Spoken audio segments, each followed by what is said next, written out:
So hello guys, kung bago ka pa lang, like, subscribe, comment, share, at lalagay natin sa playlist. Yan, tuloy tayo sa ating spiritual life and random topics in life 2024 to 2019. Hindi naman to sayang yung pinanood yung video na pinanood nyo ngayon sa akin. Hindi sayang, hindi to sayang. Malayo ang maaabot mo.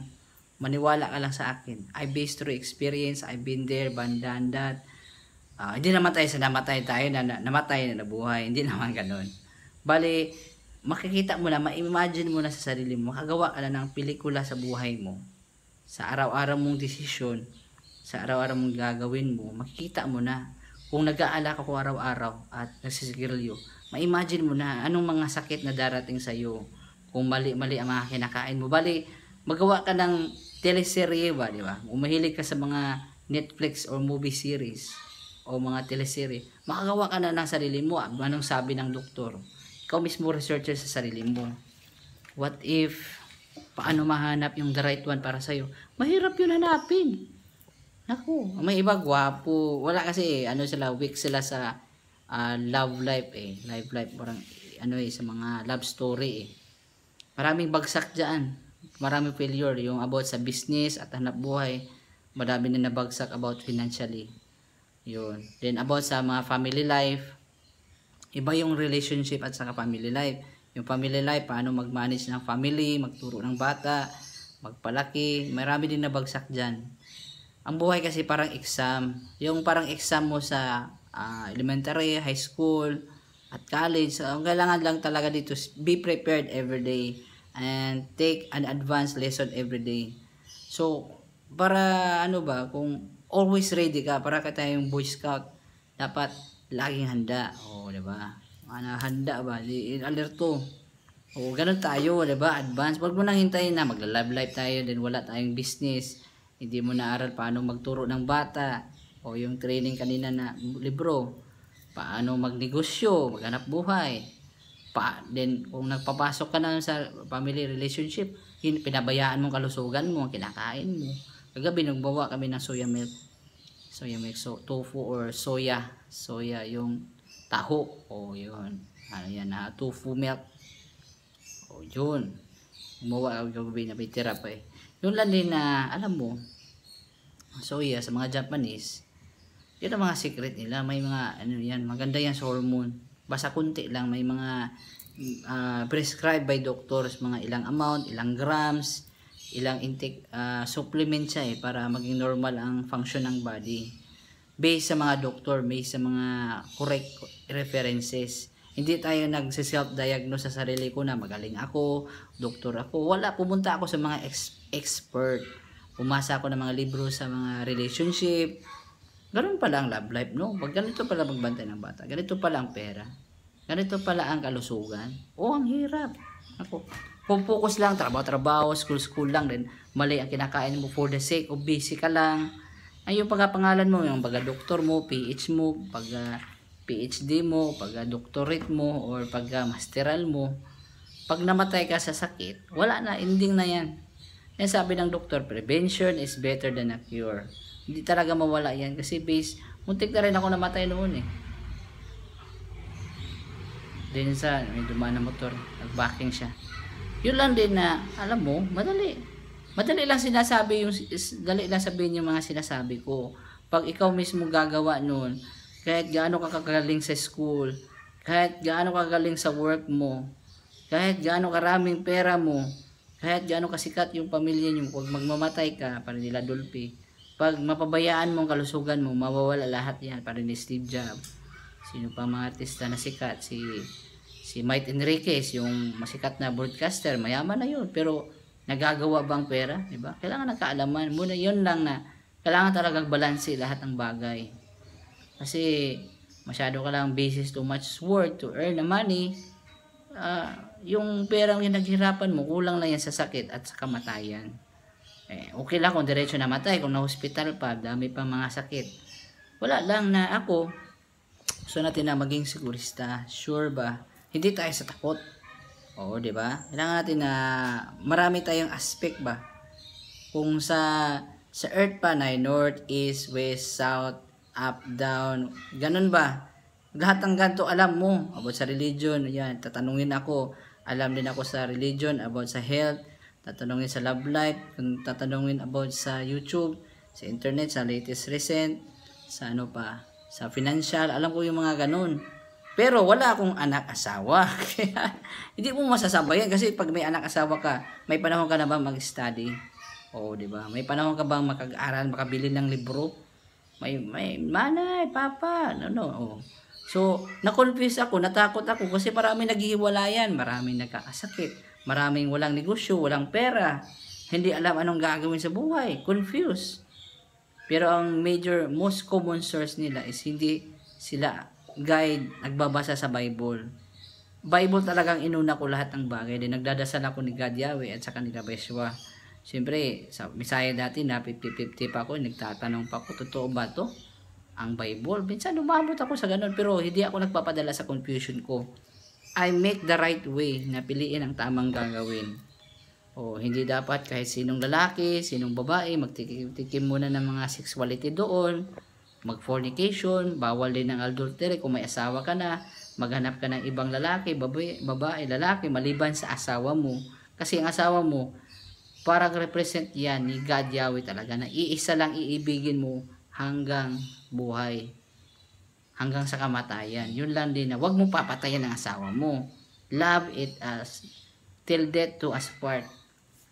Oh, yun lang din na ako, hanggang kamatayan, mahalin pa rin.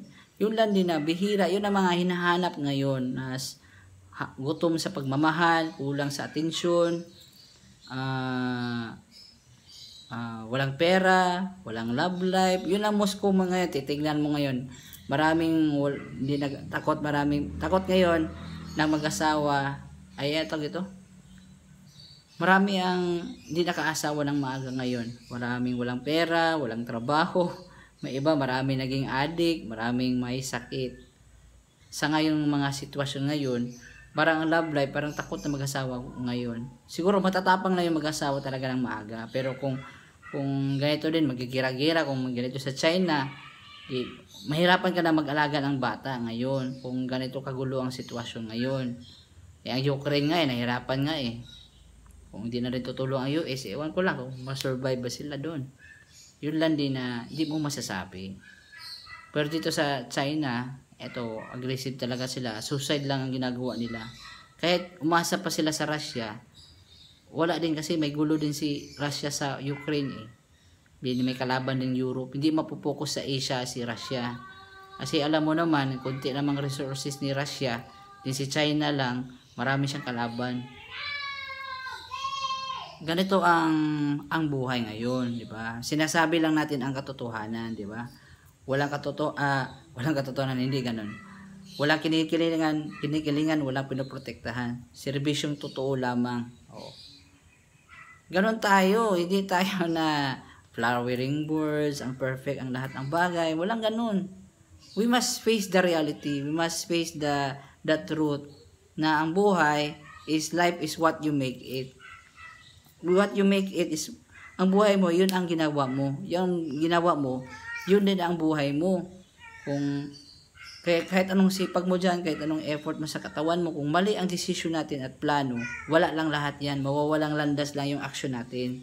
Sample, marami kang pera, sabihin natin 200 million, then ngayon, nanalo ka, bigay ka lahat. Pagkatapos, ang ending, ikaw, marami sa mga lottery winners na nag-bankrupt din sila. Di ba? Kasi walang financial management na nagkasakit-sakit pa. Bisyo ang inuna, di ba? Hindi naghanap buhay ng negosyo. Yun ang most common problem. Common na mga sitwasyon na nakawil na yung pera. Pero yung kaalaman, di yan mananakaw. Yung sinabi kong libro kanina, 40 pesos lang yun. Pero yung kaalaman na yun, walang kang mahahire na 10,000 piso na tao na magsasabi sa'yo na ganun kaalaman. Wala. You cannot pay the knowledge. Sabihin mong luma ng libro naman yan. Ganito naman yun. Booksil yan kasi best yun noon Ang best noon, hindi yan nawawala ngayon. Kung ano mga libro noon na update, na luma noon, ganun pa rin ang sitwasyon ngayon. Makasave tayo ng big money.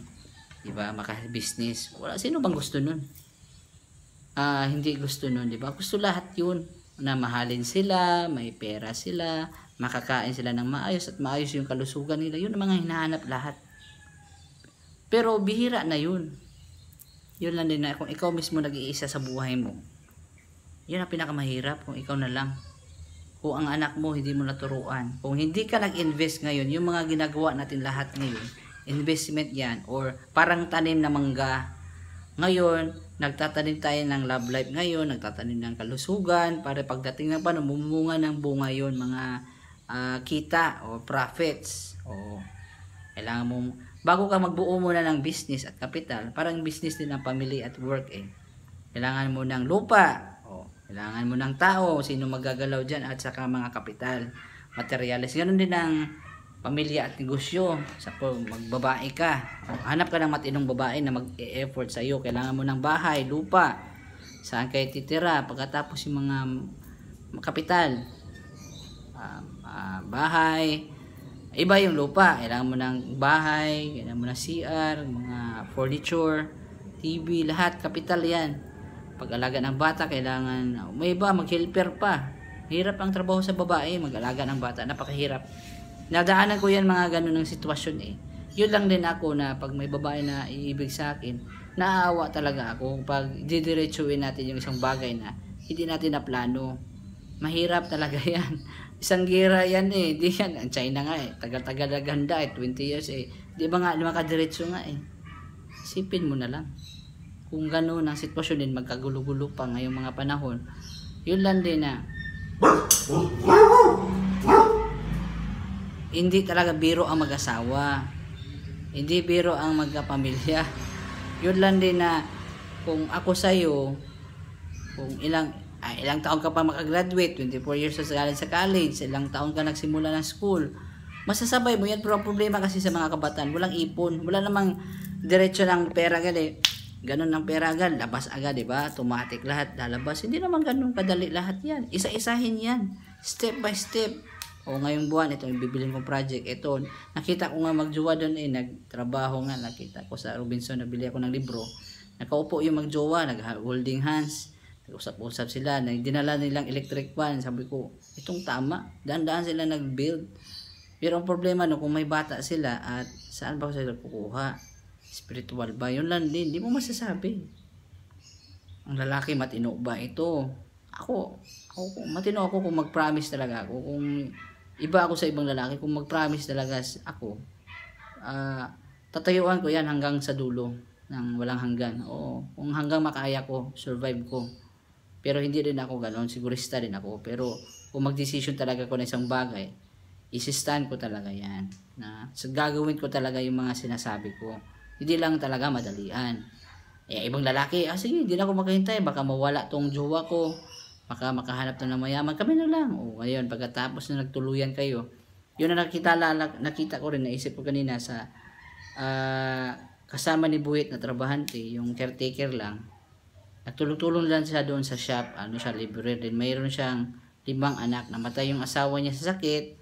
At yung anak, nagtatrabaho lang siya. Din siya nagbubuhay sa anak niya. Bakit ganun ang nangyayari? Analyze ko lang Kasi wala siyang kaalaman, wala siyang knowledge. Pagkatapos, hindi naman tayo sa judgmental. Sexuality lang iniisip niya, wala siyang alam, o hindi siya spiritual based sa Bible. Nakakita siya ng asawa niya, nagkaanak sila. Tapos, wala din silang kaalaman sa kalusugan, o nagmatay, nagsakit din namatay. So ngayon siya na lang nagbubuhay sa kanyang 5 anak. Ang 2 anak niya, malaki na. 3 anak ay binuhay niya 3 years old, 5 years old, saka 7 years old or 9. So 3 bata kasama niya sa shop. Minsan sasahod lang siya 2,500 isang buwan. Hirap kasi. Yun lang din na masasabi ko, walang ipagmayabang kahit nga sa barangay nga sa City Hall nag-a-absent yung iba kasi may sakit ang baby nila, may pamilya. Hindi naman maiwan mo ang trabaho, hindi mo rin maiwan ang baby mo.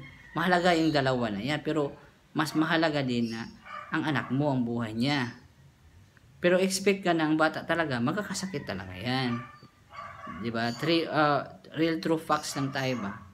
Then, may mga pangangailangan sa bahay, diba? I-provide mo sa work yun. Dito lang sa problema sa Pilipinas, tagal-tagal ng trabaho, di ka pa makaka-sideline.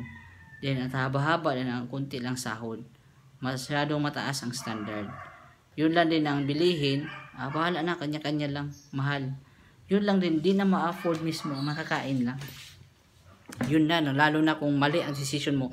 Iba yung factor sa sitwasyon sa economic, sa ekonomiya natin ngayon, yung trabaho mo, saan ka magtrabaho, saan ka nakatira. Iba yun, di ba? Saan ka mag-work, saan ka mag-school. Pero yung decision mo mismo sa sarili mo, maka-apekto din yan. Sa nakaasawa ka ng maaga, wala kang pera, hindi ka nag-aaral, gusto mo lang easy lahat, magtrabaho, so magiging addict lang yan. Pag addict, mahirap din ang pagkakitaan ng buhay. So walang easy life, di ba? Kahit pasaway ka ba o mabuting tao o mabuting lalaki para sa akin, wala talagang easy life. Diba? Pero dito sa pagmamahal, pagtsatsaga, survive tayo. Pero kailangan natin na yung effort natin may kaalaman. Kasi kahit anong sipag mo, kahit gaano ka rema, sabihin natin nanalo ko ng lottery na noon, ilang milyon yun, mga 70 milyon. Pag mali ang kinakain ko, magpupunta pa rin ako sa ospital kahit marami akong pera. O, di ba? Pupunta na ako sa ospital, doktor, marami akong pera, bili-bili, bigay-bigay doon. Kung wala rin akong financial management. Hindi yan nakabase sa pera. Ang naisip ko diyan, ang meaning ko dito is about yun sa pag-iisip mo. Anong gusto mo sa buhay at anong plano mo? At anong mong gagawin yun para matupad at mangyari yung plano mo. Hindi lahat ng plano ay maayos. Sapol magplano siya magdroga siya, magplano siyang maghanap ng kahit sinong lalaki o babae. Bad yun na plano. At lalo nang hindi nagpaplano o nagbabase ayon sa Bible. Yun ang dahilan na maraming nagkaka-AIDS, maraming walang pera, maraming namatay sa sakit, maraming nakasakit, maraming walang pera, maraming naghiwalayan ng asawa, anak, pasaway ang anak, then umaasa ka sa anak na hindi mo na paayos ang palaki kasi wala tayong alam sa sarili natin. Pumasok tayo sa isang sitwasyon na o pumasok ka sa pag-aasawa na parang gira na hindi ka handa. Yun lang siguro ang possibility kong dahilan or primary cause. Para ako si Detective Conan, alam mo ba si Detective Conan yung magbabago ng poses? Oh, alam ko yung ipapatulog niya si Detective Mori. Alam mo, para akong si Detective Conan. Alam mo anong dahilan ng problema mo? Alam ko 'yan. Oh, di ba? Marami tayong talent. Pero hindi ako magaling sa babae. Sa totoo lang po. Totoo lang. Hindi talaga ako magaling sa babae. Maligaw. Parang babae ang mangliligaw sa akin. Pero yung babaeng makaligaw sa akin, talagang totoo ako. Legit talaga ako. Hindi lang talaga ako makuha lahat ng talent. Inaamin ko. Diba? Detective Conan, diba? Nagsasabi lang tayo ng totoo. Nag-x-ray lang tayo. Sa sitwasyon, sa decision mo, sa plano mo sa buhay. Kasi minsan, akala mo nang iniisip mo, akala mo tama. Minsan mag-isip ako ng isang bagay, paplanuhin ko yan 10 to 20 times kung tama ba ito o hindi. Mahirap kasi, minsan hindi lahat ng inisip natin tama or magbenepisyo. Yun na siguro na instant gratification, kung yung bagay or yung taong hindi makahintay, gusto talagang agad-agad na, dire-diretso na, walang ganun na bagay. Yung tawag na delayed gratification. Yung mga sabi sa scientist, sa mga psychologists, ang magsasucceed, yung parang gusto ko ito ngayon ba, sunod na lang, planuhin ko to. Yun ang mga taong successful, yung mga taong diretso na agad, sige asawa na tayo agad, business tayo agad, kain agad, walang aras sa kalusugan. Yun, gano'n, mga ego or mga pride natin or mga plano at decision natin minsan na walang reference, walang Bible, walang libro, walang guidance sa mga expert, exportan sa sarili, or walang mga reference. Yun minsan nagkakaproblema tayo about sa mga pangalan ng Diyos, si God Yahweh, mayroon pala yung pangalan niya, si Jesus pala, may Yahshua pala yun. Dami ka naming ni-research, ginawa, or nilalaman sa buhay. Para kung ang sinasabi ko, yung iba, sa taas lang ng tubig, doon kami sa pinakamalalim na Pacific Ocean.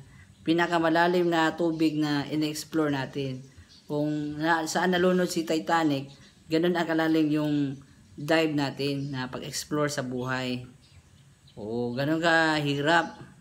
Ang iba lang kasi mababaw lang sila. Sige, Diretso lang, di ba? Hindi sila nagtitink or nag-iisip ng ano kaya mangyayari kung ganito. Kung ito ang gagawin ko.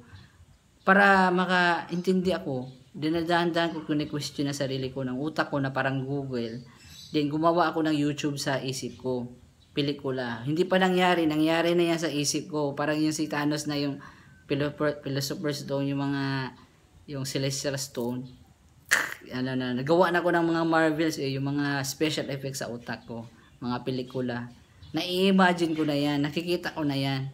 Para yung Time Stone ni Doctor Strange, yung Marvel, yung Time Stone, na re-reflect ko na yan Anong fast forward, anong past, nakikita na natin yan. Yung mga tawag dun, mga spiritual, kung sa science pa, mga third eye, or makikita mo na sa isip mo, hindi nakikita sa mata mo, pero nakikita mo sa utak mo, yung crush mo, yung love life mo, iba na nakikita mo, naiisip mo siya, kahit nanay mo, tatay mo, di ba, mamimiss mo siya based sa emotion. Pero yun lang din masasabi ko sa inyo na hindi man madalian pero maganda ang buhay. Kung magmamadali ka, dalawa lang kasi ang buhay na pipiliin mo sa buhay. Magmamadali kang bumagsak, marami kang complaint sa buhay, or hinahinay ka, maingat ka sa decision mo. Kasi you cannot serve two master. Sa dalawang daan, di mo talaga mapipili ang dalawa sa isang beses sa isang panahon. Magbibisyo ako o magpapunta sa doktor. Mag-aaral ako o mag-party-party ako doon. Maggala-gala o mag-YouTube. Magre-research o ganun. Dalawa ang gagawin ko kung siguro nag-asawa pa ko noon kaysa hindi. O di may anak na ako, asawa, di pasaway. O unbeliever ang pinili ko, maganda lang. So inimagine ko na ano mang pwede mangyari. Magbasa ng libro or maggala-gala, magkain-kain ng snack.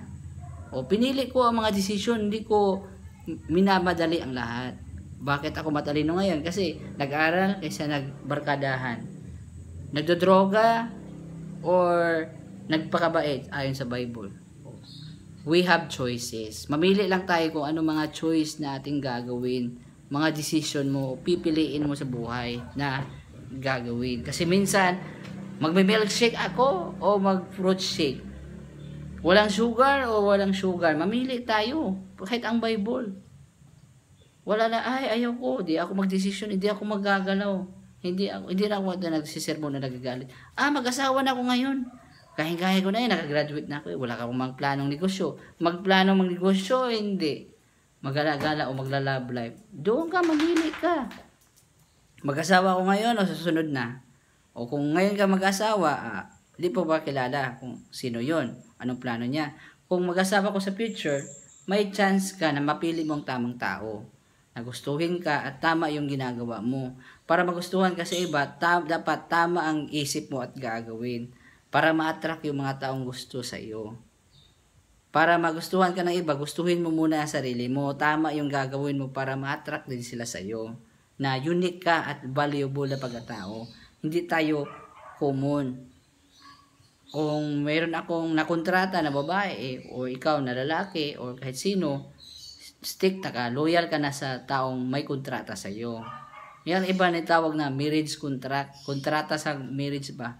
Kung magkamali ka sa marriage contract mo, kung nagloko ka doon, naghanap ka ng iba, hindi ka loyal sa asawa mo, pwede ka ipakulong. Pwede ka mapriso. Mawala ka sa trabaho. Yun lang din na, it's not option na magloko ka at magloko.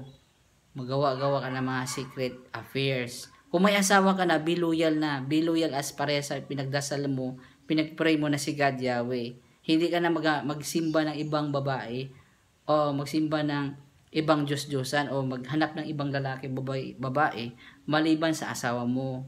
Kasi yung asawa mo, reflection ni God Yahweh yun. Laghaan mong anak mo, turuan sila anong sabi sa Bible.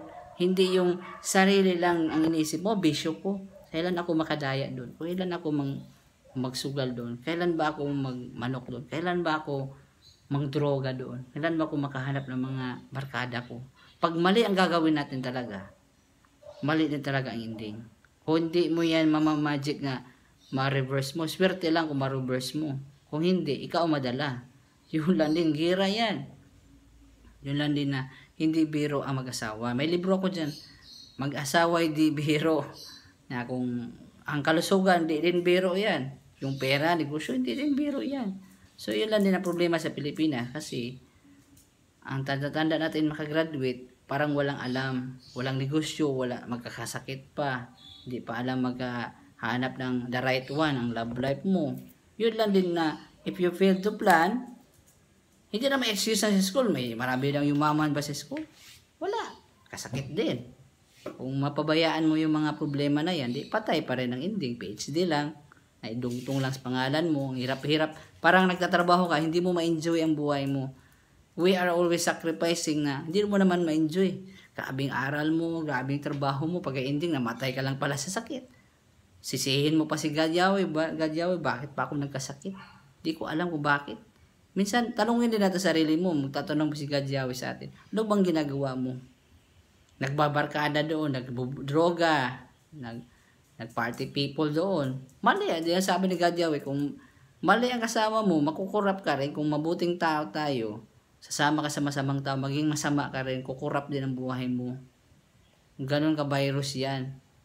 Kung yun na choose the right way. Diba? Happy is the man, sabi pa sa Psalms 1 happy as the man has not walked in the counsel of the wicked.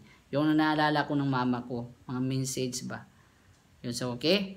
So, it's not an excuse na gumawa ka ng kabutihan, mag-expect ka ng masama, din gawa ka ng masama, nag-expect ka ng kabutihan. Hindi ganun. Mamili ka lang ng 200. Hindi mo masasabay na yan na magawa ako ng masama, maganda ang buhay ko. Kung gagawa ako ng mabuti, masama ang resulta. Hindi. Kung anong ginawa, yun din ang aanihin natin. Walang choice, walang extra na ganun. Kung anong pinili mo, good luck na lang.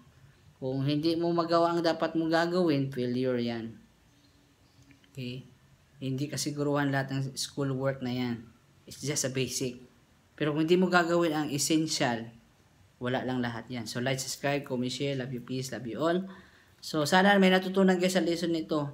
Okay? Hindi naman to board. Hindi naman to pang sermon, pang gagalit. Hindi. It's just a wisdom.